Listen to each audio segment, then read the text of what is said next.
É muito frequente que as pessoas que percebem o seu familiar ou seu filho fazendo uso problemático, um uso abusivo de álcool e outras drogas, se posicionem muito opostamente a esse comportamento. É frequente que essas pessoas procurem nas roupas, no armário, no guarda-roupa, provas que justifiquem esse uso abusivo e aí fecham a porta de casa ou jogam a substância química fora, confrontam o indivíduo que está fazendo esse uso abusivo. E isso quase nunca funciona. Esse é o assunto do primeiro vídeo, então fica aqui comigo. A primeira habilidade que a gente precisa ter nesse contexto é a habilidade da empatia. E por que empatia, Rodrigo? Você pode estar aí se perguntando. Porque a gente precisa entender o contexto de uso dessa substância para o indivíduo. A droga, ela sempre tem um porquê de estar ali, ela está sempre ocupando um espaço. A pessoa sabendo disso ou não, inclusive. A substância às vezes é utilizada para que essa pessoa acesse um grupo social, um grupo de amigos, ou que a substância é usada para trazer um prazer rápido, que a pessoa sabe como chegar naquele prazer, ou ela está procurando fugir de algum problema que ela não quer olhar naquele momento, seja um problema real ou um problema emocional que ela não quer encarar. Ou seja, a droga sempre tem um espaço ali para essa pessoa, ela sempre tem um motivo, um porquê. E se você não consegue entender um pouquinho desse contexto, se você não consegue fazer as reflexões para entender esses possíveis motivos, fica muito mais difícil da gente desenhar uma abordagem para chegar nessa pessoa com mais qualidade. E se você já tem esse contexto do porquê que o uso está acontecendo, se você já tem uma noção disso, a gente já consegue ir para o segundo passo, que é o passo do diálogo. E por que diálogo? A gente vai pelo diálogo porque a pressão ela quase nunca dá certo. Lembra ali das coisas que eu falei ali em cima?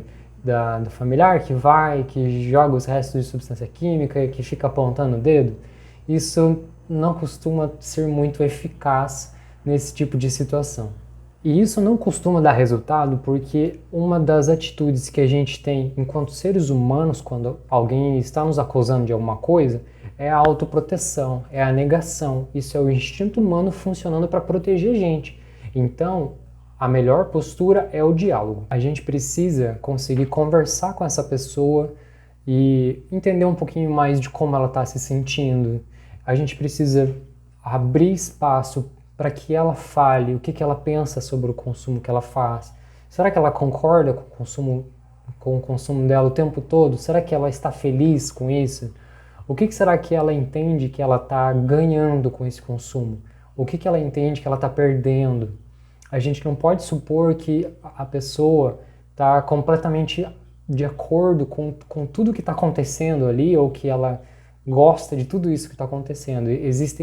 O ser humano é uma coisa mais complexa, né? Existem mais camadas ali e só quando a gente abre a conversa é que a gente consegue entender os sentimentos que estão por trás desse consumo, a gente consegue entender um pouquinho da opinião da pessoa, do posicionamento dela sobre isso. A gente também pode buscar entender o que ela faria de diferente caso ela tivesse um consumo um pouquinho menor ou tivesse nenhum consumo, aliás, onde ela sente que o consumo dela está prejudicando ela, o que ela gostaria de fazer melhor se não existisse esse consumo ou se o consumo fosse reduzido. São várias perguntas que a gente consegue colocar na mesa para entender um pouquinho mais do que a outra pessoa está pensando e sentindo e principalmente embaixo das camadas onde normalmente a gente não entra muito no cotidiano. E eu sei também que isso é um desafio bastante grande, né? A gente fica tão machucado com as coisas do dia a dia, a gente fica tão ofendido com as coisas que acontecem que a gente perde um pouco dessa capacidade de conversar e quando isso acaba acontecendo, quem vem falar com a outra pessoa é a raiva, né? É o rancor. Isso aconteceu no caso da minha mãe também. E quando a gente tinha uma oportunidade de conversar, a primeira coisa que gritava assim era a insatisfação, era a agonia da coisa. E isso acaba tomando conta de toda a iniciativa de conversa e acaba fazendo mal para a gente, acaba fazendo mal para a pessoa, faz mal para o nosso ambiente familiar. Então, a gente tem que conseguir neutralizar isso um pouco para manter uma escuta ativa, para conseguir ouvir a outra pessoa com certeza falar um pouco mais sobre, discutir isso de forma aberta e sem julgamentos vai ajudar muito esse processo. Só o fato, assim, do seu familiar, do seu companheiro sentir que ele tem com você um espaço de conversa aberto, já ajuda ele bastante, porque às vezes quando a gente está falando sobre aquilo que a gente está sentindo, quando a gente está explorando possibilidades, quando a gente está falando sobre os nossos sonhos, a gente vai revisitando essas coisas.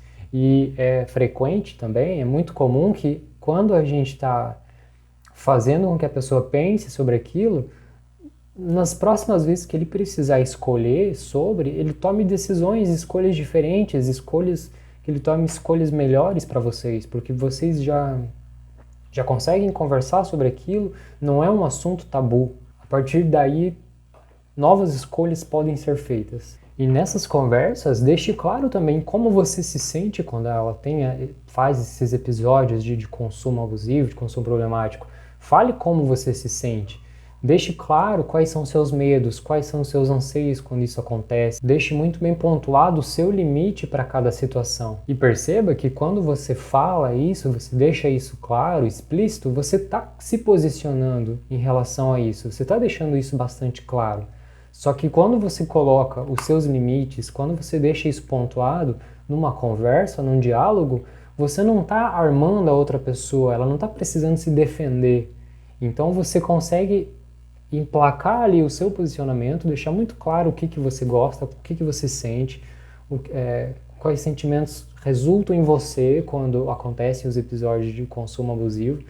E com certeza, quando a pessoa não está precisando se defender para te ouvir, ela vai internalizar muito mais isso que você está trocando com ela e que você está deixando que ela troque com você. E se depois disso acontecer uma nova situação de consumo abusivo, não queira dar sermão naquela hora, não queira interromper o consumo ali para você falar mais uma vez de como você está insatisfeito, de como você está irritado. Isso não vai ajudar. Deixe passar aquela noite, deixe amanhecer outro dia, deixe a pessoa limpar a sujeira que ela fez eventualmente, deixe que passe a ressaca.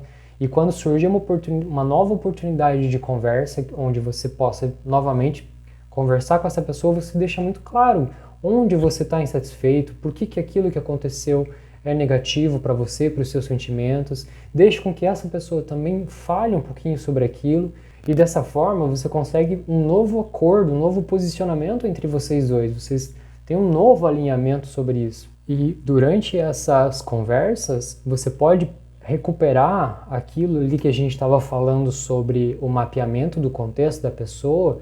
Por que ela faz o uso problemático? Você sabe, por exemplo, que o seu familiar ele usa substância química porque ele está buscando prazer. Por isso que esse é o principal motivo pelo qual ele faz uso da substância química. Então, por que nessa conversa de posicionamento, nessa conversa onde você vai estar buscando esses novos acordos com seu familiar, por que vocês não negociam, por exemplo, que naquela sexta-feira, onde ele sente mais vontade de usar a substância preferida dele, em vez de fazer o uso daquela substância, vocês tenham algo junto, vocês façam alguma coisa prazerosa para ele também. Por exemplo, pedir uma pizza ou assistir um filme que vocês queiram ver, uma série. Dessa forma, vocês substituem um formato, uma forma de ele buscar aquele prazer, aquela satisfação, por outra que está servindo para vocês dois e não serve só para ele e não vai piorar essa situação entre vocês. Essa, inclusive, é uma dica que eu ouvi lá no canal do Vitor Blasius, que eu achei muito legal e gostaria de trazer para vocês. E quando você abre esse espaço de conversa, quando vocês conseguem encontrar essa abertura do diálogo, perceba como várias outras portas se abrem para vocês construírem acordos, para vocês construírem consensos. Você deixa de lado aquela postura do embate, aquela postura da agressividade, aquela postura da punição, e você troca ela por uma postura da abertura, por uma postura que facilita muito mais a harmonia. E sempre que essa harmonia é quebrada, vocês reconstroem, vocês reformulam o acordo entre vocês refazem esse acordo de convivência para que vocês tenham uma vida em conjunto melhor. Chegamos ao fim desse vídeo. Me conta agora se algumas das coisas que eu sugeri, se você já faz, me conta se alguma coisa do que eu disse te ajudou. Não esquece também de curtir esse vídeo, de pedir para se inscrever no canal, ativa ali o sininho para receber as notificações a cada novo conteúdo, porque isso vai me ajudar muito a distribuir mais esse trabalho, tá bem? Obrigado, até semana que vem.